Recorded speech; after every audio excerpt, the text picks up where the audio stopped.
Assalamu alaikum ve rahmetullahi ve berekatuhu. Kadirli qarindoshlar. Ovozim qandaroq kelyapti bir javob bergan bo'lsanglar, jinim do'stlarim. iPad'ninki nimasi qolmadi. Bunda bir javob bergan bo'lsanglar, jinim do'stlarim. Ovoz yaxshi kelyapti. Ovozimiz yaxshi kelyapti, qadrli qarindoshlar. Biraz suratmi inshaalloh yaxshilanib qolar. Bayatim biz hem de şu g'oyani reallik aylantirishning sirli qonuniyatini so'zlab kelib, eng oxiridagi xulosa mazmuni qilib qolgandi. Yani bir ishni qilgandan keyin ayiq chiqarmasak texi bo'lmagan. Shunlashqa men shuni o'qib o'tay, qadrli qarindoshlar. G'oyani reallik aylantirishning sirli qonuniyati 9-mazmun vatanimizga to'rbetlarida 2011-yilda 1-oyning 15-kuni yozilib taqitilgan ekan, qadrli qarindoshlar. 12-mazmun xulosa. Men o'z qalbimning kapitani, yo'l boshlovchisi degan mazmun ekan. Dars qilayotgan kitob qo'limdagi bu hozir teatr ko'rinyapti. Buni to'g'ri ko'rinadigan uchun qilgan kichkina bir ishimiz bor. Shuni bir qilib olaylik, jinim do'stlarim. Yani to'g'ri ko'rsatish qanday qildik?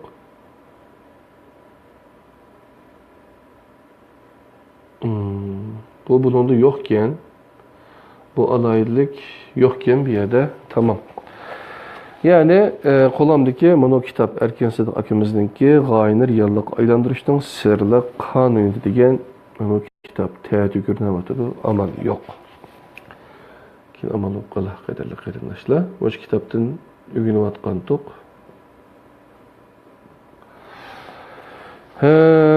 12-mazmun iPad'da yaxshi chiqadi ekan-ku, o'dagi alohidliklari nimada yaxshi chiqmay qoldi, qadrli qarindoshlar. Amal yo'q.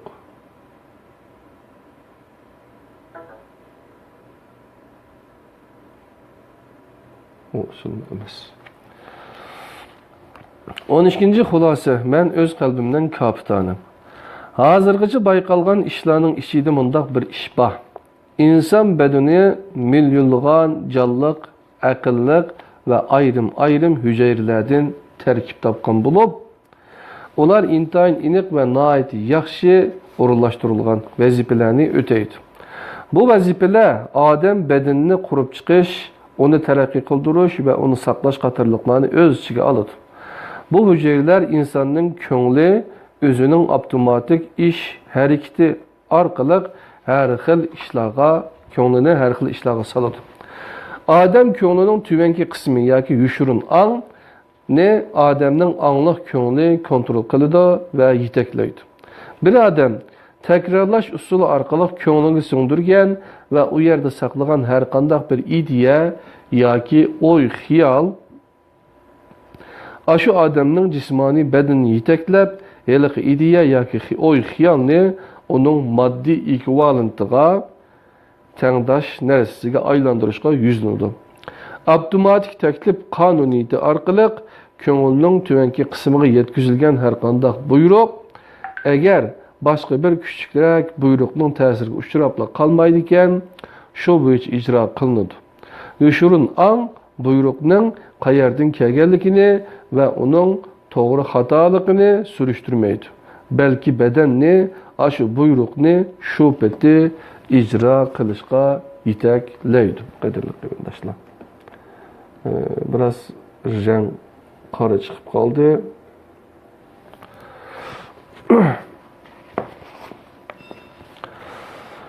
Bu ahvol bizning qandaq takliflarni qabul qilishimiz va takliflarni qaysi manbalardan qabul qilishimizni intayin puxta kontrol qilishimizning nihayetimiz zürür işkellikini düşündürüp birdi. Nihayeti mühim noktini ta'kidlavatıdım. Şu nersi intayin iniq ki, biz qaçan ve qandaq vasıtalar arqılıq başqalarının təsiriga jimjit holda uchrayotganligimizni o'zimiz sezmey qilishimiz mumkin. İnsan bedeni anlıq köngül yoki tüvenki köngül yoshurun angdan birisinin kontrolluk astyda bolup, köngülnün aşu iki qisminin birisinden buyruq almaguncha adamning muskullari hargizmo hareket qilmaydi. Biz bir ideya yoki xiyolni vujudga keltirib, onu yoshurun engimiz o'ziga to'liq o'tkazib olguncha, o'z ko'nglimizni saqlasak, yoshurun engimiz o ideya yoki xiyolni o'zining moddiy ekvivalentiga aylantirish yo'lida ish boshlaydi. Biz mushu prinsipni to'liq tushunganda markazlashtirish qonuniyatining amaliy unum beradigan ta'limiga erishgan bo'lamiz. Birinci mazmun, bir asosiy nishon turg'izishning qimmati. Biz mazkur maqolada bir aniq asosiy nishon yoki istakni turg'izishdagi haqiqiy maqsad bilan ashundoq maqsadni amalga oshirishning prinsiplarini oddiy so'zlar bilan tasvirlab o'tdik. Siz oldi bilan ko'nglingizning tasavvur qilish iqtidoridan foydalanib, siz ko'rayotgan qattiq tirishchanlikning obyektini vujudga keltiring. Andın bir varaq qog'ozga bu obyektivning asosiy mazmunini bir intayin aniq asosiy nishonning mohiyatini aniq ifodalagan asosda yozib chiqing. Siz bu qog'ozga yozilgan bayonni har kuni ko'rib turish orqali oningda ifodalangan ideya yoki nishonni yoshurun engingizga singdirasiz. Şunun bilan sizning yoshurun engingiz sizning badaningizning energiyasini ashu istakni reallikqa aylantirish qarab yetaklab mangadi. İkinci istak. Kuchlik, cho'nqur yiltiz tortgan istak barliq muvaffaqiyatlarning boshlanish nuqtasi va urug'i. İntayin aniq asosiy nishon deganimiz istakning yana bir atilishidir. Eğer bir nişan, aşı nişanның obyektiga bo'lgan intayin kuchlik istakning ustiga qurilmaydi ekan, onun hech bir ma'nosi bo'lmaydi.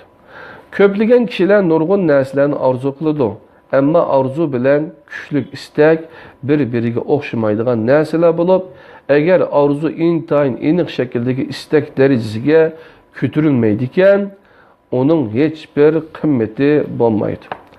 Barliq energiyalar bilan hamma jismlar o'ziga tortish qonuniyatiga inkas qaytirdi. Hamda o'ziga tortish qonuniyati tarafidan kontrol qilinadi. Har bir narsa o'ziga tortish qonuniyati bo'yicha o'zidagi bir markazga o'zi bilan o'xshash mohiyatlik elementlar bilan kuchlarni to'playdi. Xuddi shuningga o'xshash har bir muqim cho'nqur yiltiz tortgan istak istagan narsaning moddiy ekvivalentini yoki bo'lmasa ashu moddiy ekvivalentga erishishning vositalarini o'ziga tortadi. Üçüncü taklif ve avtomatik taklif. Bir adamning muhiti yoki boshqa odamlarning bayonlari yoki ish faoliyatlarining kelib chiqqan tuyg'u hissiyot ta'sirotlari taklif deb atiladi. Biz o'z ko'nglimizga singdiradigan tuyg'u hissiyot ta'sirlarini o'z ko'nglimizga avtomatik taklif yoki o'z-o'ziga bergan taklif orqali kirgizamiz. Boshqalardan yoki tashqi muhitdan kelgan takliflarning hammasi biz ularni qabul qilib, avtomatik taklif prinsipi orqali yoshurun engimizga kirgizgandan keyinla andin bizga ta'sir ko'rsatadi. Demek bir taklif onu topshirib og'uvchi kishining ko'ngliga ta'sir ko'rsatishdan burun cho'qim bir avtomatik taklifga o'zgarish kerak. Boshqacha qilib aytsak, bir odamning yana bir odamga ta'sir ko'rsatishi avtomatik taklifning kuch qudrati orqali amalga oshadigan bo'lg'achqa, ta'sirga uchraguvchi kishining ma'qulligini olmay turib, boshqalar uningga ta'sir ko'rsatmaydi. Bir adam o'yg'oq vaqtida uning angliq ko'ngli bir qarovullik rolini o'ynab o odamning yoshurun engini qo'g'daydi ve onu sirtdan kelgan barliq takliflardan saqlaydi. Odamning angliq ko'ngli sirtdan kelgan takliflarni tekshirib tasdiqdan o'tkazgandan keyinla andın ularning yushurun anga kishirishiga yo'l qo'ydi. Bu tabiatning insonlarni o'g'irliqchi bosib kirguvchilardan qo'g'dash usuli bo'lib, agar mushundoq bir jarayon mavjud bo'lmagan bo'lsa, bosib kirguvchilar boshqalarning ko'nglini o'zi xohlagancha kontrol qilib olgan bo'ladi. Shunlashqa bu bir dana o'rinlashtirish bo'lib hisoblanadi. 4. Aktiv avtomatik taklifning bir istakni amalga oshirishdagi qimmati. Siz avtomatik taklif prinsipining kuch-qudratini sizning o'z hayotingizdagi intayin aniq asosiy nishoningizni ishga oshirishingizga qaratish orqali bu prinsipdan intayin zo'r darajada foydalana olasiz. Bu ishni qilish intayin oson bo'lib, siz mazkur maqolaning oldingi bilimlarda bayon qilingan formula bo'yicha ish ko'rsingizlik boyi. Shundoq bo'lsa-mu, biz bu yerda mazkur formulaga asosan bo'ladigan prinsiplarni qisqacha xulosalab o'tamiz.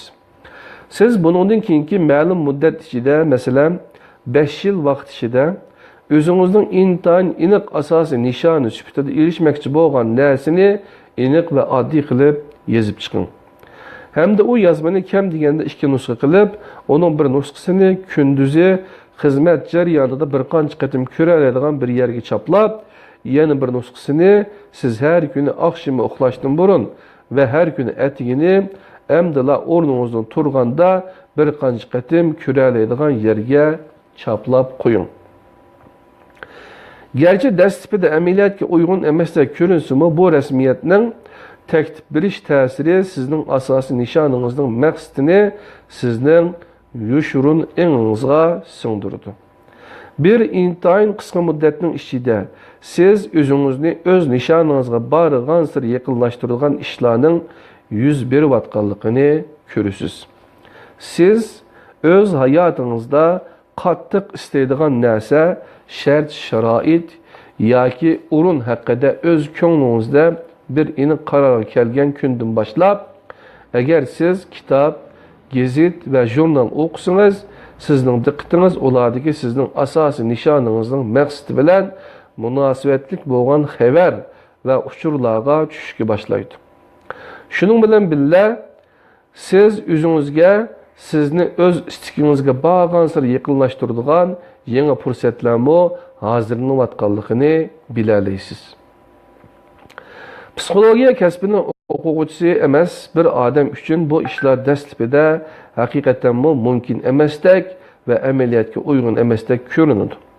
Ammo har bir odam uchun qilishga tegishli eng muhim ish uning amaliyotga uyg'unligini to'liq isbotlab chiqquncha bu prinsipni takror tajriba qilishdan iborat.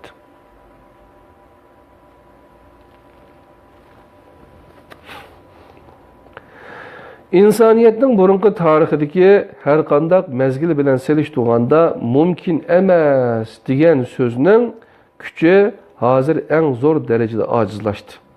Bir qism kishilar biz tasavvur qila olgan va qila oladiganligimizga ishongan har qanday ishni biz cho'qim qila olamiz deb o'ylab, mumkin emas degan so'zni o'zining so'z iboralar jug'lanmasidan chiqarib etdi. Kainat madde bilen energiyani tarkib topgan, savrichanlik bilen ilib bağan ilmi tadqiqotlardan biz shuncha payqudukki, hozir bir madde tüsünü algan ve burun bir madde tüsünü ilib bakkan her bir narsani onun en küçük noktasiga tahlil qilsa, o bir xil shakldagi energiyadan boshqa narsa bo'lib chiqmaydi. Yana bir tarafdan insonlar barpo qilgan moddiy narsalarning hammasi bir xil energiya shaklida inson ko'nglining tasavvur qilish iqtidoridan chiqqan bir ideya orqali boshlangan. Ya'ni har bir moddiy narsa bir xil energiya shaklida boshlangan bo'lib, o'xshashli bir xil energiya shaklida oxirlashadi. Barliq jismlar ma'lum bir xil energiyaning qo'mondonligiga bo'ysunadi. Hozirgacha bo'lgan eng yuqori darajali energiya inson ko'ngli bo'lib, rol o'taydigan energiyadan iborat. Şunlaşqa insanlar yaratgan her bir narsaning yetakligüçü kuchi inson ko'nglidan iborat bo'lib, insonlar buningdan keyin ashu kuchdan foydalanib barpo qila oladigan narsalar bilan selishtirganda burun vücutga keltirgan narsalar kichik va arzimas narsalarga aylanib qoladi.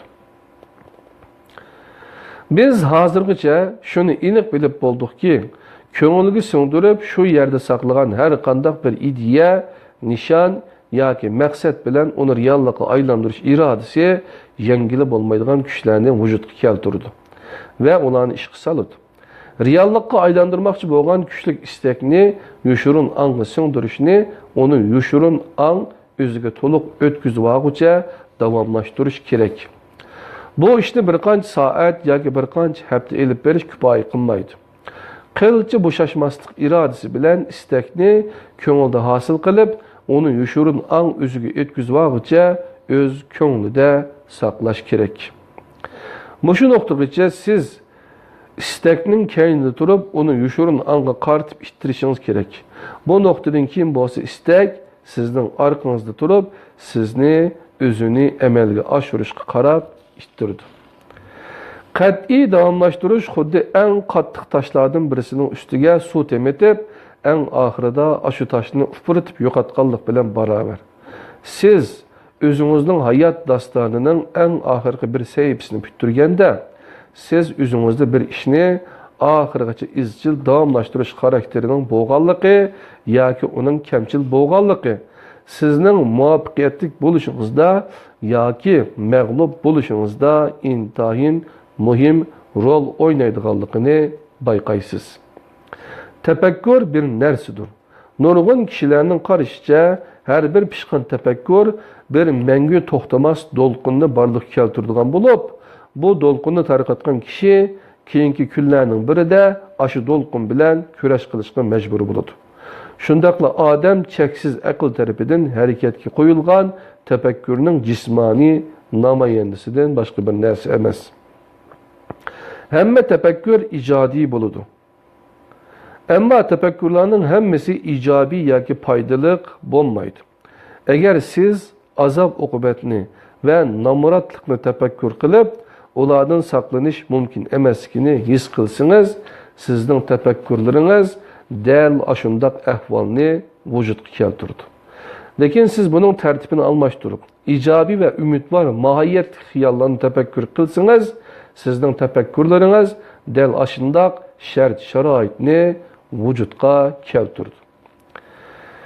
Sizning tafakkurlaringiz sizning mijozingizga ta'sir ko'rsatib, sizga o'zlaringizning mohiyatiga uyg'unlashgan moddiy narsalarni tartib akiladi. Ko'ngil ilmni o'rganishni yangidan boshlagan kishilarning hammasi degudek bu asosiy haqiqatga sal qaraydi. Ko'ngil ilmi deyapti. Siz yushurun engingizga bir aniq istakni taklif qilganda, siz xuddi o istakni amalga oshirib bo'lgan vaqtdagi bilan o'xshash darajadagi e'tiqod va ishonch bilan shunday qiling. Siz uni yushurun engingizga taklif qilgan paytdan boshlabla siz xuddi o'z istikingizni amalga oshirib bo'lgandek o'ylang.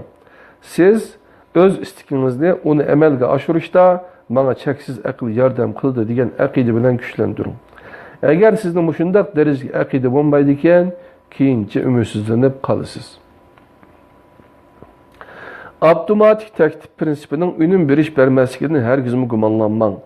O'z arzuyingiz bo'yicha tafakkur qilish iqtidori siz o'zingiz mutlaq kontrol qila oladigan birdan-bir iqtidordir. Ilova, men o'zimning burungi bir maqolasida yaratquchi insonlarga tug'ilgandan ato qilgan birinchi narsa jon, ikkinchi narsa bo'lsa, o'zining yo'lini o'zi tanlash erkinligi ekanligini o'ttirib qo'ygan edim.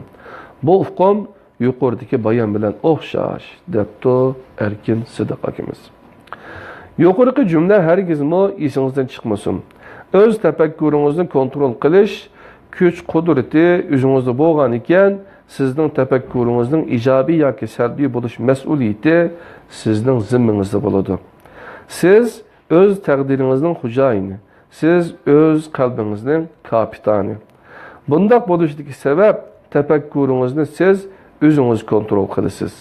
Siz o'z tafakkuringizning yordami bilan o'zingiz istagan har qanday narsani vujudga keltira olasiz. Napoleonning kitobining eng oxirida yuqorqi mazmun bilan munosabatlik Angliya shoiri William Henley yozgan Yengilmez degan bir İngiliz şiir bor bo'lib, İngilizce biladigan o'qirmanlar uchun onu bu yerga kirgizib qo'ydim. Buni qarindoshlar o'zinglar o'qib olsanglar bo'ladi, şiir bakim. 13-cü ahırkı söz. Seni bu kitabın 151. bette. Erken Sıdık Akimiz bu kitaplarının hemmisini besip takıtıplı kalmasın. Özünün internet toruda açımızdan bu şu kan neçinci bet boğan bolsa bu kitabının ki pdf'lerini marifet.net degan tor betiga qo'yib qo'ydi. Qadrli qarindoshlar, aşağıdan kitap degan bölümden tushirib olsanglar bo'ladi, jinim do'stlarim.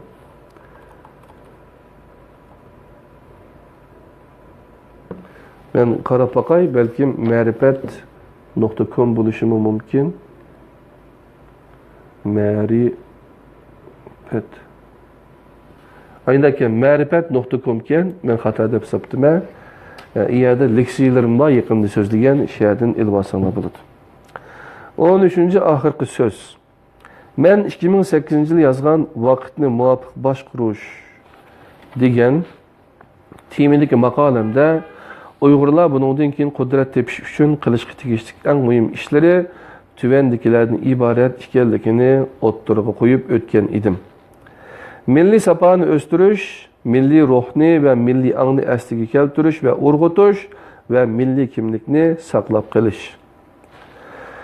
Men yaqindan buyon biz bundan keyin qanday qilishimiz kerak degan savolga borgan sari ko'p duch kelgan sari yuqoridagi 3 ish hozir Uyg'urlarning oldiga qo'yilgan eng muhim ishlar ekanligini, ularning qisqa muddatlik, o'rta muddatlik va uzun muddatlik vazifalarning hammasini o'z ichiga oladiganligini hamda bu nuqtani tushunmaydigan yoki tushunishni xohlamaydigan kishilar mayli vatanda bo'lsin yoki chet ellarda bo'lsin, yanala nihoyat ko'p ekanligini borgan sari cho'nqir his qilib kelyapman. Menimcha bu vazifalarni o'ngishli o'rinlashda mazkur maqolada tunishtirilgan g'oyani reallikqa aylantirishning sirli qonuniyati nihoyat zo'r yordamda bo'la oladi. Birinchidan, bu qonuniyat yaqinqi zamon g'arb dunyosining eng umumlashgan madaniyatiga intayin kuchli ta'sir ko'rsatgan narsalarning biri bo'lib, Uyg'urlarning uningdan xabardor bo'lishi o'zining milliy sapasini o'stirish uchun kam bo'z bo'lmaydigan omillardan biri. Mutlaq ko'p sondagi Uyg'urlarning orzusi, nishoni va g'oyasi bor bo'lib, bular bu istaklerini amalga oshirishni o'z hayotidagi ko'zlagan maqsadida va qilgan ishida muvaffaqiyatli bo'lishni umid qiladi. Shunglashqa mazkur maqolada tunishtirilgan bilimlardan xabardor bo'lish ular qilmasa bo'lmaydigan ishlarning biridir. Ikkinchidan, ko'ngilning mustamlika bo'lib ketishining oldini olish, ko'ngilning boshqacha programlanib qilishini saqlanish, milliy ruhni urg'utish va shu orqali milliy kimlikni saqlab qolish har bir odamdan mazkur maqolada tunishtirilgan o'z tafakkurini o'zi kontrol qilish, o'z qalbiga o'zi kapitan bo'lish bilimlaridan to'liq xabardor bo'lishni hamda uningdan unumlilik foydalanish mahoratini to'liq yetildirib olishni talab qiladi. Mana bu o'zimning nimishqa Uyg'urlar uchun intayin xalqiliq tarixi payt bo'lgan bugungi kunda shundoq bir temini tanlaganligimning bir sababidir. Hozir biz o'z taqdirimizning xo'jayini, hozirgi bir avlod Uyg'urlarining oldiga qo'yilgan yuqorqi 3 muhim vazifalar asalla o'rindiqli bo'ladigan ishlar emas. Lekin bu vazifalar asalla o'rindiqli Uyg'urlar Lekin bu vazifalar bugungi davr Uyg'urlarining aloyiliklari va qobiliyatlarining ustidimi emas. Ularning azoblari bilan jafolari bizning bardoshlik bilish chekimizning sirtidimi emas. Bizning faqat bu vazifalarga nisbatan e'tiqodimizla bo'ladi ekan, hamda hech nimaga bosh egmaydigan iroda, jasoratimizla bor bo'ladi ekan, bizning yo'limizni hech qanday narsa to'sib qololmaydi. Yuqorida aytilgandek, hozir mumkin emas degan so'z o'z qimmatini yo'qotdi, uni lug'atimizdan o'chirib tashlaymiz. Milodidan burungi 384-322 yillar orasida yashagan Grisilik tanqidchi, faylasuf, fizik va zoolog Aristotel mundaq deydi. Biz özümüz qayt qiladigan ishlarning mahsuli. Undaq bo'ladi ekan, munavvarlik bir xil ish faoliyat emas, balki bir odat. We are what we repeatedly do. Excellence then is not an act but a habit. Debdi qadrli qarindoshlar. Mazkur maqolada tunishtirilganidek, biz har qanday konu odatlarimizni yo'qotib, uning o'rniga har qanday yangi odatlarni yetildira olamiz. Uyg'urlar uchun buningdan keyin har qanday yer va har qanday vaqtda qiladigan har bir ishida o'z tafakkurini o'zi kontrol qilish, yaratquchi bergan inson ko'nglining bu iqtidoridan ijobiy yo'sinda foydalanishni özünün en kıymetli adeti qilib intayin mühim. Bu noktanı ben qanchalik ta'kidlasam azlık qiladi, lekin siz qilmasangiz yanala bekor. Men barliq qarindoshlardan mazkur maqolani kam deganda bir qatim o'qib chiqishini, andin uningda o'rgatilgan bilimlardan foydalanib, men yuqorida qayta tilga olgan Uyg'urlarning buningdan keyingi 3 muhim vazifasini o'rinlash yo'lida tashabbuskorlik bilan tirishchilik ko'rsatib, tegishli tuhfa qo'shishni samimiylik bilan umid qilaman, debdi Erkin Sidiq akamiz maqolasini mishada oxirlashtiribdi, qadrli qarindoshlar. Yani Adem karakterinin 6 türü geldiğinde biz burun öğünüp ötken, ağustaki mezmunlarken canım dostlarım. Bu makaleni eğer okumakçı bolsanlar, kitaplarını köymekçi bolsanlar, düşürüp mıksanlar buludu. Erkin Sidiq akimizin torbetinin adresini yazıp koymamaya kadirlik kerin daşlarım. Yani Erkin Sidiq'nin kıskış tercümanı, kitapları, yani kitap degen şu yani bassanlar derhalla çıkıdı. Ben bunun astıga yazıp koydum. Aşağıdan düşürüp alınlar. Ben okugan kitap nerede desenler bu ikinci kısım kitap aşağıya yazıp koyarlar. Kadirli qarindoshlarım, kitapnınki mezmunlarını okuduk.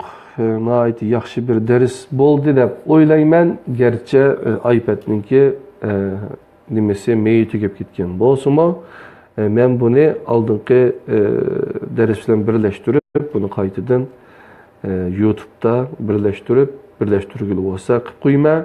Ayrım anlasanlar bo'ladigan bir dərs oldu inşallah. Anda olsa yana bir dersimizde görüşkiçi aman bulunlar. İnşallah yeni tədbir yay sin dərsləri də yeni məzmunlarını sizlərə sonuç gətirişimən. Allah'ın özünə amanət. Esselamu aleyküm ve rahmetullahi ve berekatuhu.